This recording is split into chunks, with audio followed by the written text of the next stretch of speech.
சரவணபவா.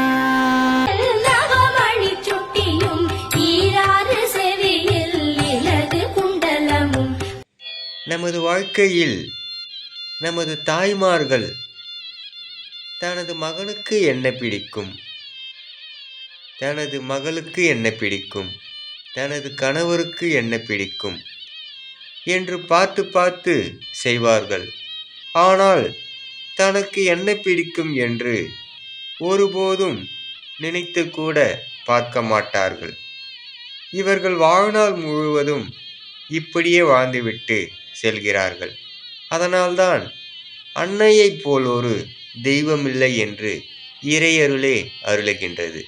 உறவுகள் 3 வகையானதாக உள்ளனர் என்று சொல்லப்படுகின்றன. முதலாவது உறவு அவர்கள் சுயநலத்திற்காக மட்டும் பழகும் உறவாக இருக்கும் என்றும், இரண்டாவது உறவு காலத்திற்கேற்ப மாறி மாறி பழகும் உறவுகள் என்றும், மூன்றாவது உறவு காலம் முழுவதும் கைகோர்த்து உறவாடும் உறவுகள் என்றும் சொல்லப்படுகின்றன.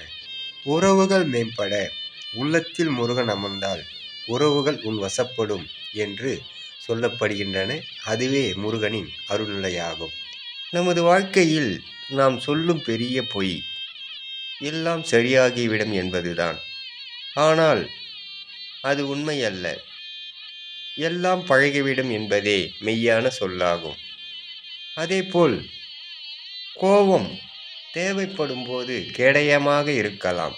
ஆனால் அது ஒருபொழுதும் ஆயுதமாக மாறக்கூடாது என்பதே உண்மையான தத்துவம். முருகனின் அருளின்றி இவ்வுலகில் ஏதுமில்லை உணர்ந்தேன். அந்த உணர்வின் வெளிப்பாடே இப்பதிவாகும். வாழும் வாழ்க்கையில் கலியுக தர்மம் கூறுவது, நல்லவன் போல் நடிப்பவர்களை இந்த ஊரும் நம்பும், இந்த உலகமே விரும்பும், தூக்கி வைத்து கொண்டாடும். ஆனால் உண்மையான ஒன்று என்னவென்றால், நல்லவனாகவே வாழ்பவனை மட்டும் இறைவன் விரும்புகிறான் என்று அருளப்படுகின்றன. கோவிலில் இறைவன் முன் எல்லோருக்கும் ஒன்றுதான். ஆனால் இது கலியுகம் என்பதால் பொருள்நிலை வைத்து இறைவனிடம் பிரித்து பார்க்கின்றார்கள். ஒன்றை எல்லோரும் தெளிவாக நாம் தெரிந்து கொள்ள வேண்டும்.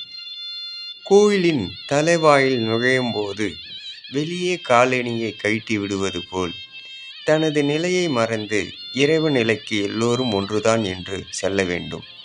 அங்கு நமது பொருள்நிலையை வைத்து இறைவனிடம் தன்னை உயர்த்தினால் இறைவன் தன்னுடன் வரமாட்டார். அடியவர்க்கு அடியவராய் இருந்தால் மட்டுமே இறைவனின் பார்வை நம்மீது படும் என்று மிக தெளிவாக தெரிந்து கொள்ள வேண்டும். நீ உழைக்க தயாராக இருந்தால் நான் கொடுக்க தயாராக இருக்கிறேன் என்று இந்த பிரபஞ்சம் கூறுகின்றது. ஒரு தாயைப் போல, ஒரு தாயின் அன்பை போல் இந்த உலகத்தில் வேறேதும் கிடையாது என்று சொல்லப்படுகின்றன. தனக்காக இல்லை என்றாலும் தனது பிள்ளைகளுக்காகவே வாழ்வாள். இந்த அன்பிற்கு விலை மதிப்பே கிடையாது என்று அருளுகின்றன இறைநிலை. ஒவ்வொரு உயிருக்கும் ஒவ்வொரு மகத்துவம் உண்டு. ஆனால் ஒரு உயிரையே சுமக்கும் உயிர்தான் தாய்மை என்று அப்பன் அருளுகின்றார். நமது வாழ்க்கையில் நிறைய பேரை நாம் பார்க்கலாம். தோல்வியுற்றால் துவண்டு போவார்கள். ஆனால் அது தவறான செயல். அதுதான் வெற்றிக்கு ஆரம்பம் என்று நினைக்க வேண்டும். இதைதான் சித்தர்களும் ஞானிகளும் கூறியுள்ளார்கள். காரணம், அது ஒரு அனுபவம் என்றுதான் நினைக்க வேண்டும். அப்போதுதான் வெற்றி பெற்றவுடன் பணிவு என்பது தானாக வரும், பதவிகளும் தேடி வரும். ஆனால் கருத்துக்கள் எப்போதும் கசப்பாகத்தான் இருக்கும். ஆனால் அதுதான் உண்மை என்று சொல்லப்படுகின்றன.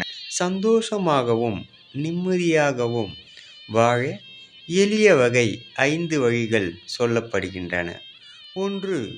யாரையும் குறிப்பிட்ட அளவுக்கு மேல் நம்பக்கூடாது என்றும். 2. எதன் மீதும் எப்போதும் அதிக ஆசைப்படக்கூடாது என்றும், மூன்றாவதாக எதற்காகவும் எப்பொழுதும் ஏமாறக்கூடாது என்றும், நான்காவதாக எதையும் எதிர்பார்த்து நாம் வாழக்கூடாது என்றும், ஐந்தாவதாக யார் மீதும் அதிக அளவு அன்பு காட்டக்கூடாது, அளவாக இருந்தாலே நலமாக வாழலாம் என்று சொல்ல வாழும் வாழ்க்கையில் நாம் பார்த்திருக்கலாம். ஒவ்வொரு மனிதரும் ஒவ்வொரு புத்தகம் போன்றவர்கள். இங்கு எல்லோருக்கும் எல்லாம் தெரிந்தவர் என்று யாரும் இங்கு கிடையாது என்பதே உண்மை. நல்ல மனிதர்களிடம் நாம் பழகும்போது நற்செயல்கள் தெரிந்து கொள்ளலாம். அதேபோல் இங்கு தீய மனிதர்கள் என்று யாரும் இல்லை. அவர்கள் என்ன அலைகளே அவர்கள் செயல்களை வெளிப்படுத்துகின்றன. அதனால்தான் எண்ணம் போல் வாழ்க்கை என்று சித்தர்களும் ஞானிகளும் அருளியுள்ளனர். எல்லோரும் நினைக்கின்றார்கள் தைரியம் என்பது அடுத்தவருடன் சண்டை போடுவதுதான் தைரியம் என்று இங்கு நினைக்கின்றார்கள். இங்கு எல்லோரும் அது போன்றுதான் நினைக்கின்றார்கள். ஆனால் தைரியம் அது அல்ல. தனக்குத்தானே பின்னோக்கி செல்வதே இச்செயலாகும். தைரியம் என்பது வாழ்க்கையில் வெற்றி பெற மன உறுதி வேண்டும். எல்லோரும் போற்றப்பட வேண்டும். அதுதான் தைரியம் என்று சொல்லப்படுகின்றன. உதாரணத்திற்கு நமது டாக்டர் அப்துல் கலாமை நாம் முன்னோடியாக எடுத்துக்கொள்ளலாம்.